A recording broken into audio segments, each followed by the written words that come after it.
Here's a brief synopsis of each team, their identity, and the obstacles they're going to face going into NBL22. Adelaide 36ers, 4-time championship winners, the last one coming in 2002. They may as well be filled with Apple. They've had that much turnover in recent years.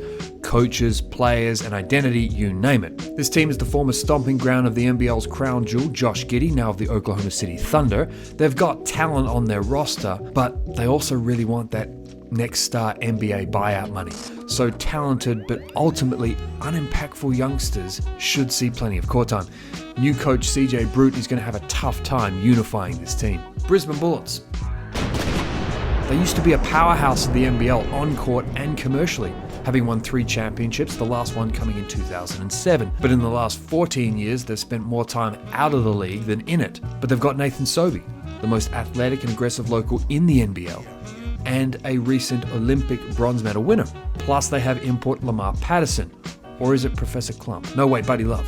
The guy's a stud when he hasn't constantly been snacking on milk duds. Cairns Taipans. If you're a fan of the underdog, this is the team for you. In their 22-year history, they haven't won a thing, but they have come close in 2011 and 15. Scott Machado is an import point guard, very good, super reliable. Sadly, the mid-order is as inconsistent as the food standard at McDonald's. Coach Adam Ford has his hands full getting this team to play hard every possession of every game. Illawarra Hawks. Coached by the great and famous current Olympic coach Brian Goorjian, this is the only team to have taken part in every NBL season. How? Nobody quite knows. They've been knocking on death's door financially more often than a Jehovah's Witness. Goorjian spins straw into gold. He's a great talent incubator and very good tactically and situationally. The roster is good without being great. Tyler Harvey is like Steph Curry light. Harvey hit a league-high 124 threes last season. He's also in possession of a killer floater. Fun player to watch. Tasmania Jack Jumpers. Brand new team. Everybody hates the name. Everyone is blasé about the uniforms. But Coach Scott Roth has NBA and NBL assistant coach pedigree. Will it cross over to the top job? Decent roster with the likes of high-flying big man Will Magnay, who was ultimately chewed up by the Brisbane Bullets, then spat out by the Perth Wildcats last season. Sad to say, the team will probably start strong, then flame out under the magnifying glass of their first season. Next up is the Broken Hill Backdoor Bandits, formed in 1981, owners of 2 championship rings in 99 and 2001. They've put together their roster after hosting open trials in August. Coached by Argentinian tactician Jorge Iglesias, they hope to... I'm just f***ing around. There's no team called the Broken Hill Backdoor Bandits. There is a team, however, called the Melbourne United. The once Melbourne Tigers and Gaze family vehicle is now a possession of league owner Mr. Kesselman. They won it all last season, but this year they've had a mass exodus of talent. Jock Landau, Uday Barber, Scotty Hobson and Mitch McCarron, all gone. In their place is a sweetheart of Australian basketball, Matthew Dellavedova. He'll be paired in the backcourt with NBA media darling Chris Goulding, even though no one can seem to pronounce his name correctly. I want to call him Goulding. Dellavedova is as dirty a player as Goulding is good looking, which is to say very. Dellavedova will be squeezing offensive players nuts behind the play, while CG43 will be draining them. 3-pointers, I mean. What did you think I meant? He's a handsome dude, bedroom eyes, the whole lot, but hands off. Sorry ladies, he's married. And by the way, the 43 in CG43 stands for Goulding's jersey number, not the average age of the roster. This can be confusing, I understand. New Zealand Breakers. One of only 2 teams to have ever won 3 in a row. Their last taste of ultimate success was in 2015. They are the only team with a coach from outside of Australia or North America in Israeli Dan Shamir, and it shows on the floor. In the off-season, they shed the Webster brothers Corey and Ty. The knock on both was their selfishness, and sadly nothing they did this off-season in refusing the COVID-19 vaccine has done a thing to refute that impression. Import Peyton Siver should be very good, and just quietly forward Finn Delaney may be emerging as the best dynamic local big in the NBL. A typical gauge of success in the league, but due to COVID they will again have a brutal schedule of predominantly away games to start the season. Perth Wildcats. If you're in Perth, you love this team. If you live outside of WA, you hate this team. They've won a league best 10 of the available 42 championships and haven't missed the final since 1987, a streak of 35 straight. They traditionally have the biggest payroll in the league, often thumbing their truffle,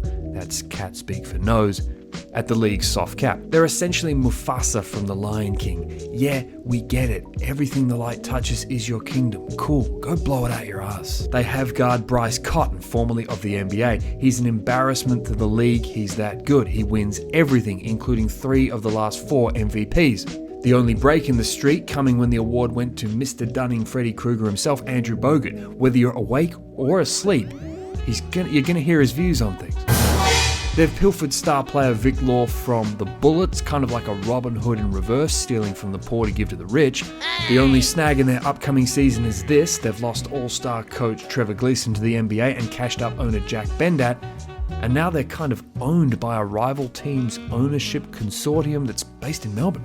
New coach Scott Morrison has one prime ministerial decree to worry about. That's how to get the ball to Bryce Cotton and get everyone else the fuck out of the way. Watch every game that Bryce Cotton is a part of. He rarely, if ever, disappoints. Southeast Melbourne Phoenix. They've been in the league only 2 seasons. Coach Simon Mitchell is the nicest guy in the game, but you know what they say about nice guys, they tend to finish last. Expect Mitch Creek to be angry after being cut from the national team for reasons other than basketball. This team is hoping that former Dallas Maverick and Philadelphia 76er Ryan Broekhoff can shake off the measly 7 points per game he scored last season to be the player that most thought he would, could, and should be. Here's the issue for the Phoenix though. Success in the NBL typically goes through the point guard position, and SEM are on their 3rd in as many seasons. Just take one dip and end it.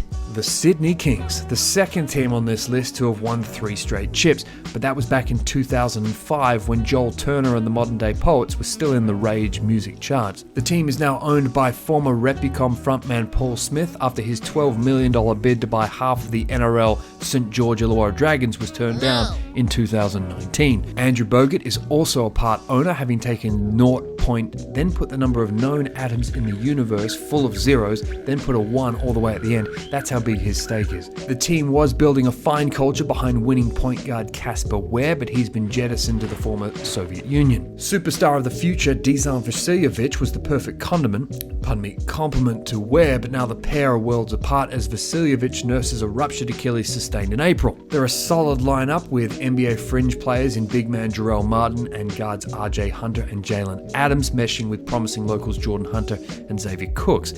The big question is, can this team crown itself as something serious or continue to be an outlet for Smith's 3-quarter life crisis and Bogut's recent retirement?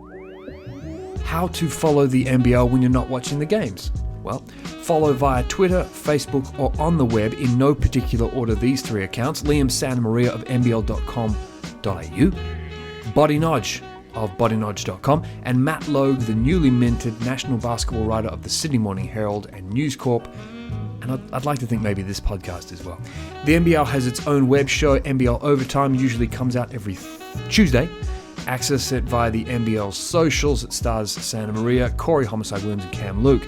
The basketball show is done out of the offices of the Sydney Morning Herald. It's affiliated with News Corp, so perhaps as News Corp has become more entrenched in basketball, it will get a shot in the arm publicity-wise. Access that again through their socials.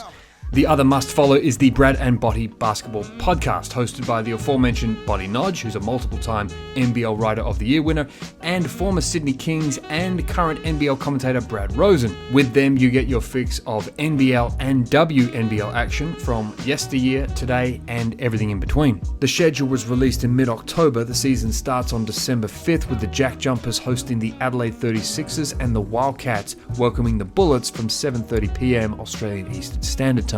The games will be telecast on 10 Peach for free, but being honest, they will only be weekend games and they're not going to be in HD. If you're out there, you're going to have to bite the bullet if you haven't already and subscribe to KO Sports. KO seemed like the most mess-free way to follow along this season without Foxtel for the cord cutters. I hope this little piece was helpful and I look forward to seeing some of you join the fray. The season is only 28 games, each game is only 40 minutes long, so come and get a taste, and if you don't like it, you can back out, no hard feelings. The season is going to be great, there's a nice spread of talent, every team is in the race for either the championship or the finals. I think I, along with many others, would be hesitant to put a line through any team just yet. If you've liked what you heard, like, subscribe, all that nice stuff, but also become a supporter of the show via Patreon. The link is in the description, and follow myself on Twitter at NBLPocketPod. Joseph is my name. And also, P.S., that story about the birds, I made it up. It's not true. See you in NBL 22.